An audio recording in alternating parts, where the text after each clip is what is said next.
Alright guys, we're back at it again today. We have this 500 out here. It hadn't been warmed up yet, so I'll start it and let it set and idle. Temperature's not much different today, but I'll edit that out. But we'll see how it cold starts. And when it's cold, I pump them like 20 times, and they usually start the second or third pull. And you're not hurting anything. There's a return line, just puts fuel back in the tank if anything. Then we're going to go in, I'll swap it on camera, put an 8 pin on it, and test it in the same piece. And it's been below freezing all week, well below freezing. It's not supposed to get above, I think, 26 today. It's like 18 now, so any wood around here is frozen solid. And this is hard maple, so look it up on the Jenka scale, it's harder than red oak. But then I'm going to be putting a 36 on it, taking it out back, sinking it in a big piece of wood. Probably oak, I don't know yet, see what's up there.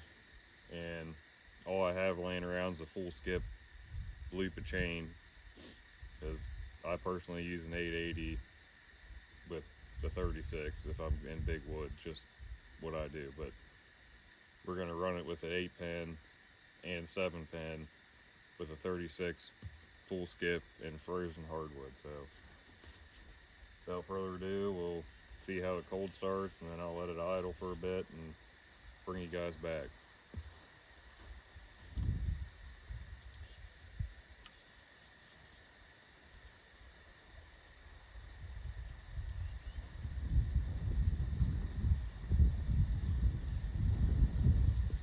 And when I'm doing this, you probably can't see, but I'll try to explain it.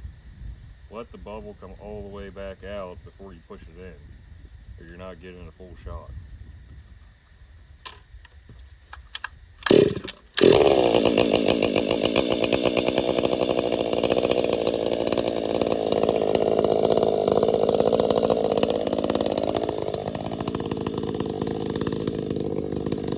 Let it idle and I'll bring you guys back.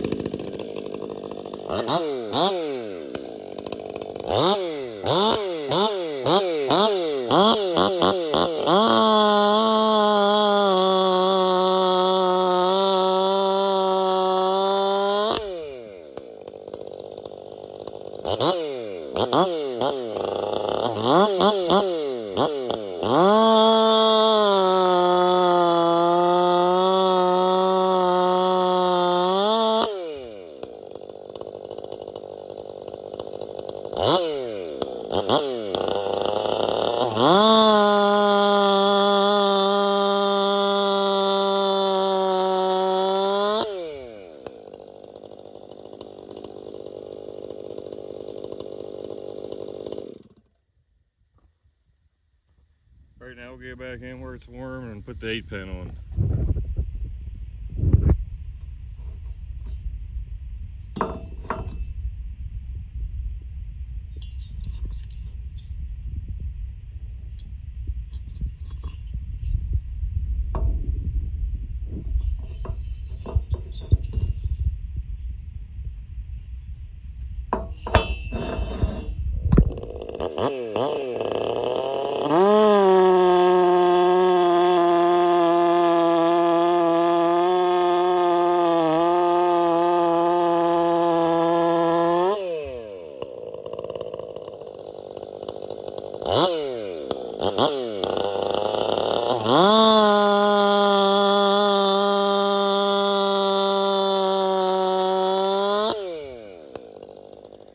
Alright, we'll get this swapped.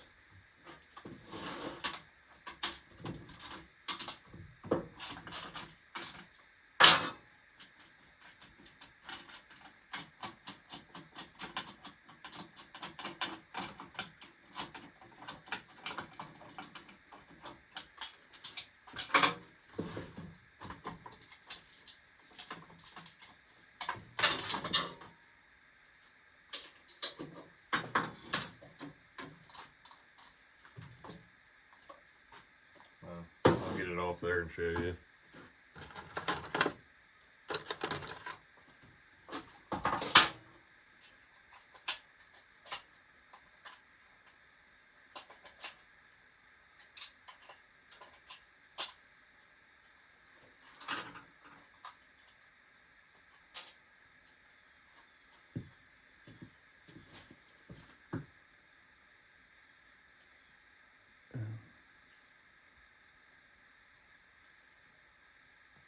Over here where the light's better.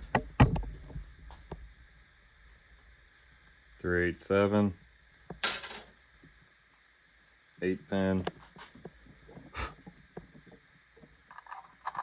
Going one.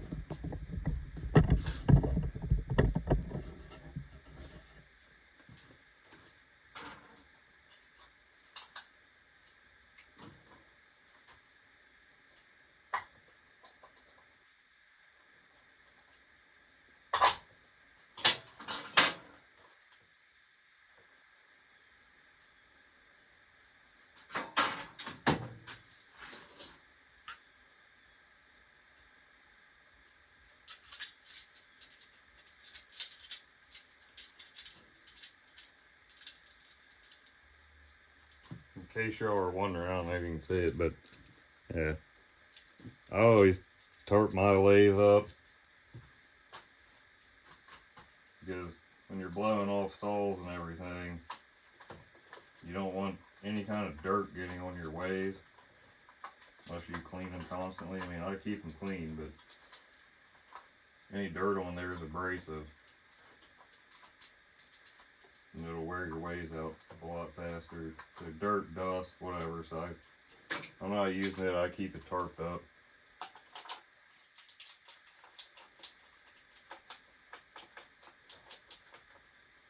Doesn't take long to put a tarp over it. I mean, granted, you got a great big one. That's a little harder to do, but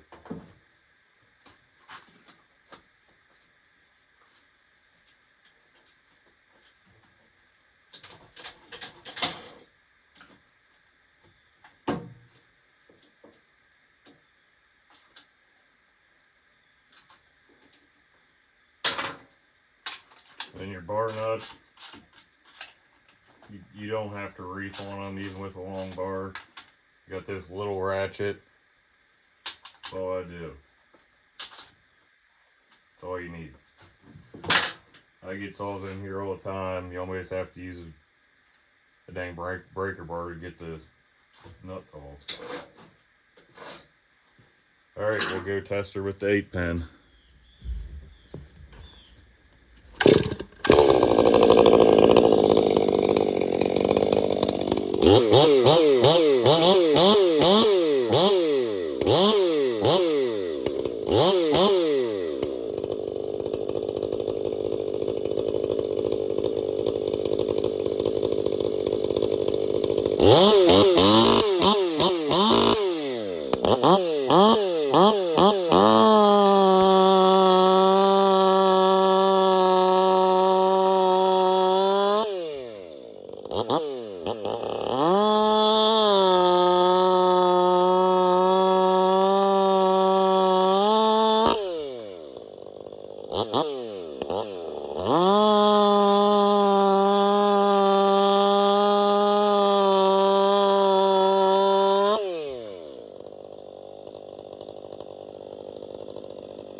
Get back in the shop.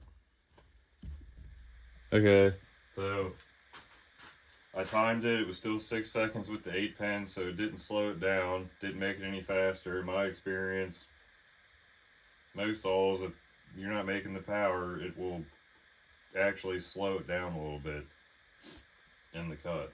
And it felt like it still held. It might have took the RPM, it definitely probably took the RPM down a little bit. Well, it was only 6 seconds. I ported this one a little more for torque because he's going to probably have a much bigger bar than a 24-inch bar on it. That's why I'm going to go test it with a 36. Like I said, my only 36 is over here, and here's the chain. It's full skip. RS chain, you know, it's been used. So we're gonna try that with a 7. Take it out back, see what I got. Might have some more maple big enough for it. I mean, I want the whole bar in it with the tip sticking out. and didn't do a comparison video stock, but I just want to see what it'll do. Get a video of it. So we'll put that on, go back and get a log set up on the skidder and see what it does. Maybe even come back down here, put an 8-pin on it, see what it does with a 7-pin first, and then put an 8-pin and see if it slows it down. I mean, if it doesn't slow it down, I mean, it's definitely making some horsepower. So either way, I know he'll be happy with it. Alright guys, we're back. It's a big piece of frozen elm. It is slicker than snot out here without chains on the skidder. So we'll see how it does in that. That's about all I could find is roughly 36 inches that I have laying around. So we'll make probably 2 cuts with it, dogged in, self-feeding. I don't know, maybe 3 cuts. Bark's a little dirty, and like I said, that's a used chain, but give you guys an idea.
frozen. Elm's a little bit on the softer scale when it comes to hardwood, not when it's frozen.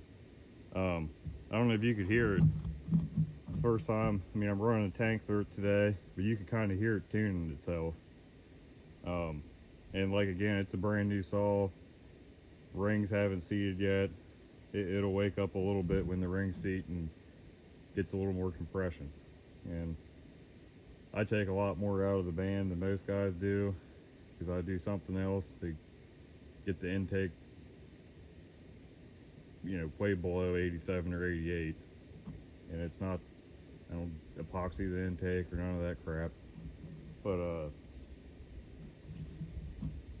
yeah, because normally, I mean, you drop at 30, 40 thou, even 50, you're up around anywhere between, the ones I've done, I did that way, you're anywhere between 85 and 88 on the intake, and that's just too much. They're long stock. I've done my mod to a stock saw and seen a gain. So, like I said, I drop them probably double what most guys do. And that chain on that thing's horrible, but it pulls a 36 with authority, frozen elm, and the rings aren't even seated yet, and it's not the greatest chain. So I think I am going to take it down and put an 8-pin on it, see what it does. So I'll bring you guys down there, show you putting the 8-pin on, then we'll bring it back up. Alright, here's the 7-pin coming off. See the difference? Put the 8-pin on.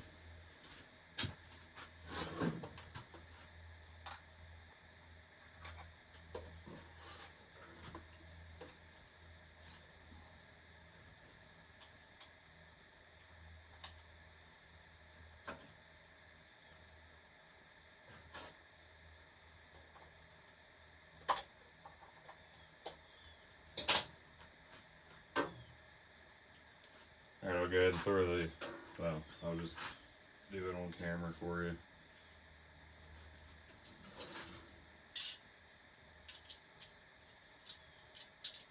But the,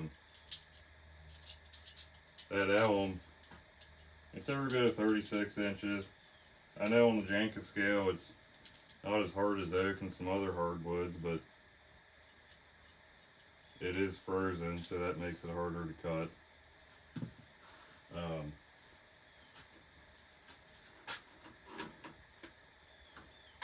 But nonetheless, we'll just, for giggles, we'll see what it does with an 8-pin in it now. It was, I'll put it up in the video, but it was 36 seconds with the 7. And I really need to put the chains back on the skidder because it was slipping and sliding everywhere. Doesn't look like a grade there, but it's a pretty good grade. And it's basically a sheet of ice. Trying to get that log out.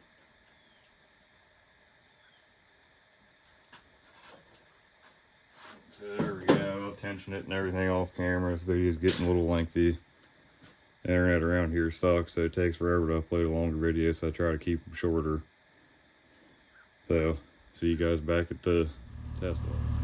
Alright, 8-pin sprocket, full skip, frozen elm. I'm only going to be able to make 2 cuts to get close to my forks. That should be enough to tell.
Alright, we'll get back down to the shop and see how it did. Alright, so that did slow it down, which is what I expected. It's a long bar on this saw with an 8-pin. The 7-pin was 36 seconds and the 8-pin was 40, so 4 seconds slower. But like I said, I expected it. I just wanted to see. You just gotta see sometimes. So I'm happy with it. That's let's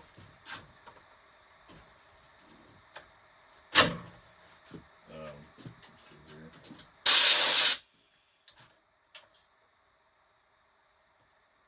And it's doing pretty decent on fuel. There's about